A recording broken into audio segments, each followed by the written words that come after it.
नमस्कार प्यारे साथियों, चलिए शुरू करते हैं। आज हम भारत में पंचायती राज के संवैधानिक विकास में किस तरीके से पंचायतों के गठन की बात की। प्यारे साथियों, मैं पहले ही स्पष्ट कर देना चाहता हूं कि पंचायत से मतलब केवल ग्राम पंचायत से नहीं होता। कई विद्यार्थियों को ऐसा लगता है कि जब भी पंचायत की बात की जाती है तो केवल ग्राम पंचायत की बात की जाती है। तो अगर आप ऐसा सोचते हैं तो ये एक गलत धारणा है। क्यों? क्योंकि पंचायत में जिला पंचायत भी शामिल है, क्षेत्र पंचायत जिसे पंचायत समिति या जनपद पंचायत कहते हैं वह भी शामिल है, और ग्राम पंचायत भी शामिल है। हमने पिछली क्लास में बात की थी ग्राम सभा के बारे में कि कैसे ग्राम सभा का गठन होता है और ग्राम सभा के कार्य क्या है, भूमिका क्या है, चुनौतियां क्या क्या आती है ग्राम सभा के समक्ष, वो सभी चीजें हमने देखी। आज हम उसी चैप्टर में बात करेंगे पंचायतों के गठन के बारे में कि कैसे पंचायतों के गठन के बारे में हमारे संविधान में बात की गई है और पंचायतों का गठन कैसे हो सकता है, उसके लिए कौन कौन सी बातें महत्वपूर्ण है, उन सभी को जानेंगे। और कुछ महत्वपूर्ण फैक्ट आज हम जानेंगे। कोशिश करूंगा कि आपको याद हो सके, इसके लिए हम मैप से उसे समझेंगे। बस अंत तक देखते रहिए। हमने बात की पंचायतों के गठन के बारे में। तो भारतीय संविधान का आर्टिकल 243 बी, अनुच्छेद 243 बी पंचायतों के गठन के बारे में बात करता है। यानी अनुच्छेद 243 बी के अनुसार पंचायतों का गठन किया जाता है। तो ध्यान रखिएगा, हमने देखा था ग्राम सभा के गठन के लिए आर्टिकल 243 ए है।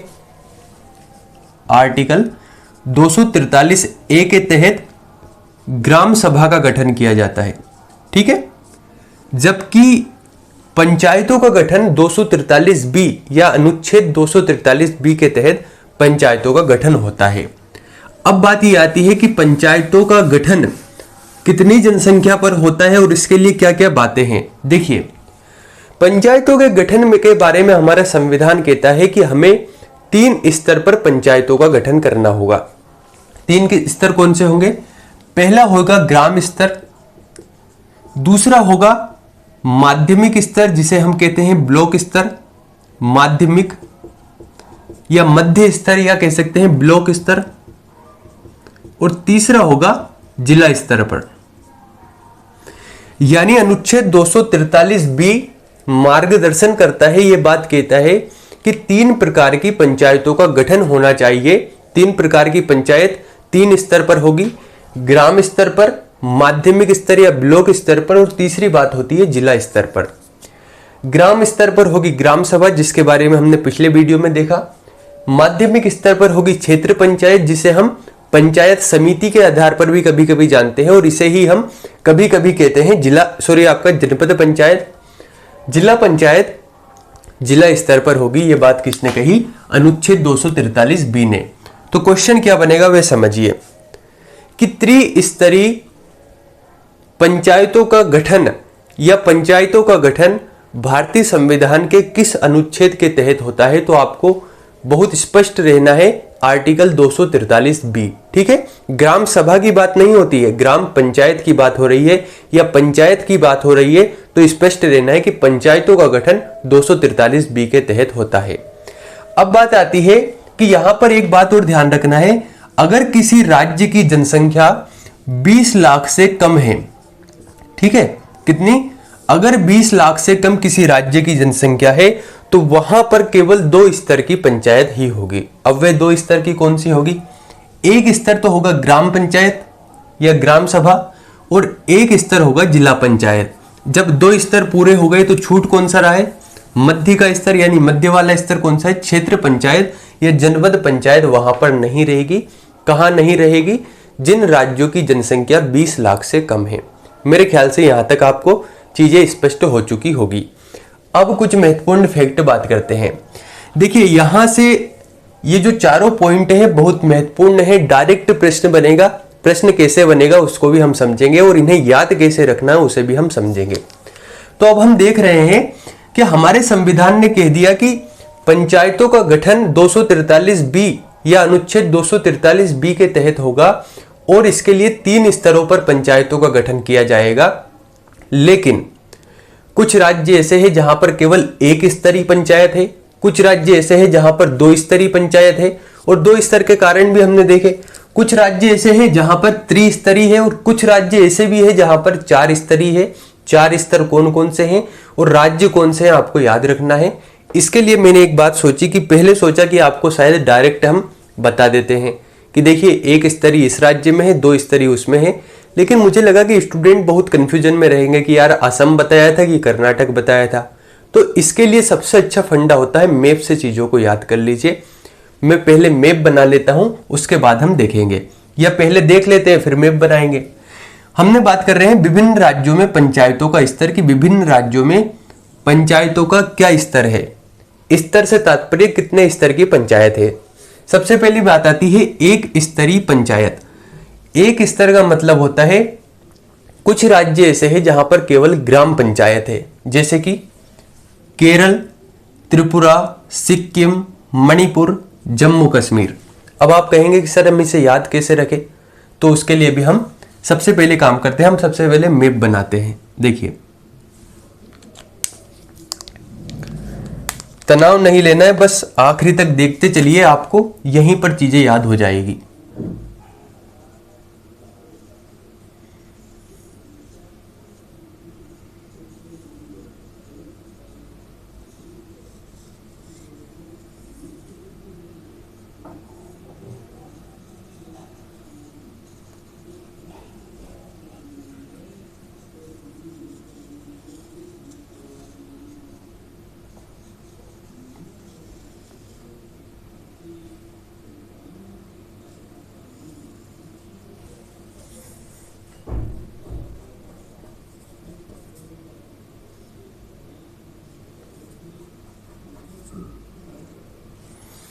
ठीक है, हमने सबसे पहले बनाया भारत का मैप।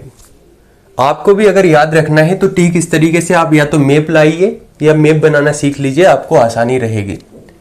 शायद इधर का पोर्शन थोड़ा सा मेरे हाथ बड़ा बन गया, ठीक है, लेकिन हाथ से बनने में कुछ ना कुछ तो गलती हो ही जाती है। हम क्या देख रहे थे, हमें ये देखना है कि एक स्तरीय जो पंचायत है जिसे हम कहते हैं ग्राम पंचायत, वह किन किन राज्यों में है। तो देखिए जब आप मैप से पढ़ते हैं ना तो चीजें हमें याद ऐसे हो जाती है, जैसे हमने मैप देखा, मैप में जैसे ही हम लोकेशन को देखते हैं हमें दिमाग में चीजें क्लिक हो जाती है, हमें याद रह जाती है। जैसे कि हमने सबसे पहले देखा कि एक स्तरीय पंचायत यानी ग्राम पंचायत किन किन राज्यों में है, जिसमें पहला है केरल। तो केरल की लोकेशन देख लीजिए। जब हम मैप को देखते हैं तो हम देखते हैं कि यहां पर है केरल, तो हमें ध्यान रहेगा कि यहां पर हमें मिलेगा क्या, केरल। फिर दूसरा राज्य कौन सा है, दूसरा है त्रिपुरा, जहां पर केवल एक स्तरीय पंचायत है यानी ग्राम पंचायत। त्रिपुरा यहां पर है, कुछ इस तरीके से त्रिपुरा की लोकेशन है। तीसरा राज्य है हमारा सिक्किम।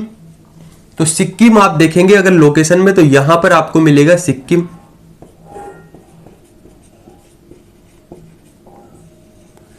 चौथा कौन सा राज्य है, मणिपुर, जहां पर एक स्तरीय पंचायत है। तो अगर आप देखेंगे तो यहां पर है नागालैंड, नागालैंड से ठीक नीचे की ओर यहां पर आप मणिपुर की स्थिति देखेंगे, यहां पर है मणिपुर राज्य। इसके बाद है जम्मू कश्मीर, तो यहां पर है जम्मू कश्मीर।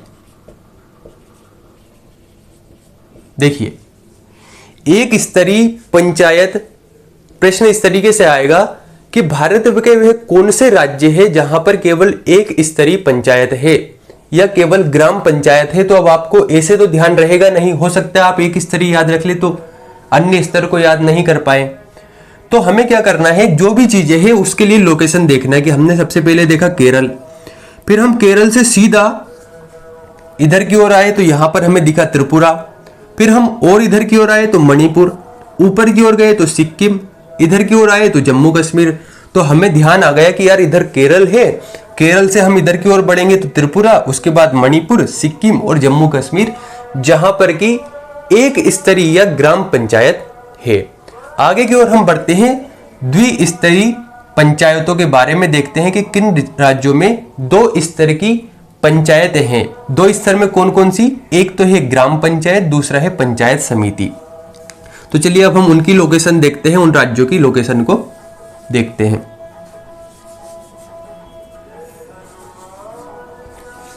देखिए सबसे पहले आता है असम। आप देखेंगे अगर मैप को सही से जानते हैं तो मैप में यहां पर आपको कुछ इस तरीके से मिलेगा, असम राज्य है ना, यहां पर हो गया असम। असम के बाद आगे की ओर बढ़ते हैं तो यहां पर है कर्नाटक। यहां पर हमने स्थिति देखी थी केरल की, केरल से ठीक ऊपर की ओर आप बढ़ते हैं तो यहां पर है कर्नाटक। कर्नाटक के बाद अगला है ओडिशा। यहां पर पश्चिम बंगाल की स्थिति है, थोड़ा सा मैप कुछ इस तरीके से है,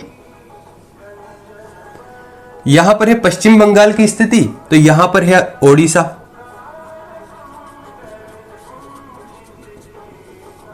ओडिशा के बाद आगे की ओर है हरियाणा। तो हरियाणा अगर आप मैप को देखेंगे तो मैप में यहां पर दिखेगा आपको कुछ इस तरीके से हरियाणा। हरियाणा के बाद हो गया दिल्ली, यहां पर है दिल्ली। दिल्ली के बाद है पुडुचेरी, तो यहां पर कुछ इस तरीके से आपको मिलेगा पुडुचेरी। अब चूंकि आप ऐसे याद नहीं रख पाते कि यार असम कर्नाटक कहां पर द्विस्तरीय है कहां पर एक स्तरीय है, तो आपने मैप देखा, मैप में देखा कि सबसे पहले मुझे चलना है कर्नाटक से, कर्नाटक से घूमते हुए मुझे जाना है पुडुचेरी, पुडुचेरी से ऊपर की ओर बढ़ूंगा तो ओडिशा, ओडिशा से और ऊपर गया तो मुझे मिल गया असम, असम से इधर की ओर आया तो दिल्ली, दिल्ली से हरियाणा। यानी ये वह राज्य है और केंद्र शासित प्रदेश है जहां पर केवल 2 स्तर की यानी ग्राम पंचायत और पंचायत समिति कार्यरत है। आगे की ओर बढ़ते हैं, हम देखते हैं त्रिस्तरीय। त्रिस्तरीय का मतलब है 3 स्तर की पंचायत। तो जैसे कि आप सभी जानते हैं बलवंत राय मेहता समिति की जो सिफारिश थी उस सिफारिश को गवर्नमेंट द्वारा अपनाया गया और भारत के अधिकांश राज्यों में आपको 3 स्तर की पंचायत देखने को मिलती है। यही कारण है कि अधिकांश राज्यों ने इसका अनुसरण किया। ठीक है, तो अब हम देखते हैं कि 3 स्तर की जो पंचायतें हैं वह कौन कौन से राज्य में हैं। सबसे पहली बात आती है यूपी। मैंने शॉर्ट में लिखा है नाम राज्यों के, हम उन्हें डिटेल में देखेंगे।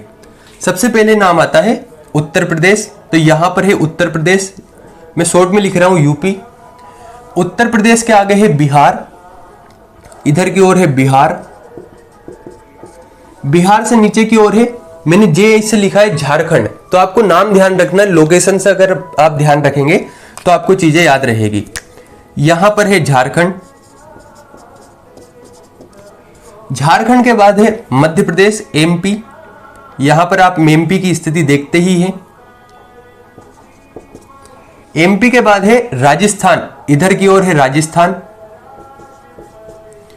राजस्थान के बाद है छत्तीसगढ़, सीजी छत्तीसगढ़, यहां पर है छत्तीसगढ़ कुछ इस तरीके से है ना। इसके बाद है महाराष्ट्र, तो नीचे की ओर आप आएंगे तो आपको दिखेगा महाराष्ट्र कुछ इस तरीके से, यहां पर एम से मैं इसे दर्शा रहा हूं महाराष्ट्र। उसके बाद है आंध्र प्रदेश, तो आंध्र प्रदेश आप यहां पर देखेंगे, आंध्र प्रदेश एपी आंध्र प्रदेश। इसके बाद है पंजाब, तो हमने देखा था हरियाणा, हरियाणा के पास ही लगा हुआ है पंजाब। पंजाब के बाद है तमिलनाडु, तो तमिलनाडु को आप यहां पर देखेंगे, तमिलनाडु। इसके बाद है यूके, यूके यानी उत्तराखंड, यूके का मतलब आप उत्तराखंड है ना, तो उत्तराखंड यहां पर है, ऊपर की ओर लिखता हूं मैं। उत्तराखंड के बाद हिमाचल प्रदेश, इसके ऊपर की ओर है हिमाचल प्रदेश, ठीक यहां पर। उसके बाद है गुजरात, तो यहां पर है गुजरात। इसके बाद है गोवा, तो यहां पर आप देखेंगे गोवा है। तो मेरे प्यारे साथियों, हो सकता है मैप में आप सही तरीके से लोकेशन नहीं देख पा रहे हैं, लेकिन एक मैप बनाइए या मैप को ले आइए, मैप में आप लोकेशन को देखिए। जब भी आप पढ़े त्रिस्तरीय, तो जैसे ही ध्यान आए उत्तर प्रदेश, तो मुझे पता लग गया यहां पर है उत्तर प्रदेश। बिहार इसके साथ में है बिहार, झारखंड उसके नीचे है झारखंड, मध्य प्रदेश यहां पर है मध्य प्रदेश, राजस्थान इसके बगल में है राजस्थान, छत्तीसगढ़ इसके ठीक बगल में है छत्तीसगढ़, महाराष्ट्र, महाराष्ट्र ठीक नीचे की ओर है, आंध्र प्रदेश, आंध्र प्रदेश जब हम नीचे की ओर जाते हैं तो आंध्र प्रदेश मिलता है, पंजाब ऊपर की ओर पंजाब, तमिलनाडु यहां पर है तमिलनाडु, उत्तराखंड यहाँ पर है उत्तराखंड, हिमाचल प्रदेश ऊपर की ओर है हिमाचल, गुजरात इधर की ओर है गुजरात, और गोवा। तो शायद आप ऐसे ध्यान नहीं रख पाएंगे कि यार उत्तर प्रदेश था कि बिहार था, गोवा था या छत्तीसगढ़ था। तो जब आप मैप को देख लेंगे ना, यहाँ पर हो सकता है थोड़ा सा आपको गंदा सा लग रहा हो क्योंकि स्पेस कम है, इसलिए मैं पूरा नहीं बता पा रहा हूँ। लेकिन आपको ठीक ऐसे ही ध्यान रखना है, मैप को समझते हुए ध्यान रखना है। फिर आती है बात 4 स्तरीय। पहले 3 स्तरीय आप नाम जान लीजिए, ग्राम पंचायत, पंचायत समिति या क्षेत्र पंचायत, और तीसरा है जिला पंचायत। फिर बात आती है 4 स्तरीय पंचायत कहाँ पर है। 4 स्तर में पहले है ग्राम पंचायत, उसके बाद है अंचल पंचायत, उसके बाद है आंचलिक परिषद, और उसके बाद है जिला परिषद या जिला पंचायत। तो देखिए सबसे पहला तो है पश्चिम बंगाल, यहां पर है पश्चिम बंगाल। इसके बाद आपने अगर सही से पिछले वीडियो को देखा है तो पिछले वीडियो में हमने देखा था जनजाति परिषद। 3 राज्यों में जनजाति परिषद है, उन 3 राज्यों में ही 4 स्तरीय पंचायत है। वे है मेघालय, नागालैंड और मिजोरम। मेघालय यहां पर है, नागालैंड यहां पर है नागालैंड। इसके अगर नीचे की ओर आए तो यहां पर आपको मिलेगा मिजोरम। तो प्यारे साथियों, मैं तो फिर से कहूंगा कि मैप लाइए, मैप में अच्छे से लोकेशन देखिए, उसके बाद आप इन राज्यों को ध्यान रख सकते हैं, क्योंकि यहां से महत्वपूर्ण प्रश्न बनेंगे। डायरेक्ट प्रश्न पूछ लिया जाएगा कि निम्न में से किस राज्य में त्रिस्तरीय पंचायत नहीं है, यह त्रिस्तरीय पंचायत है। निम्न में से किस राज्य में द्विस्तरीय पंचायत है या द्विस्तरीय पंचायत नहीं है। तो इस तरीके से प्रश्न बनते हैं। चैनल पर पहली बार आए हैं तो कमेंट जरूर करें, लाइक जरूर करें और सब्सक्राइब करना ना भूलें। बहुत बहुत धन्यवाद।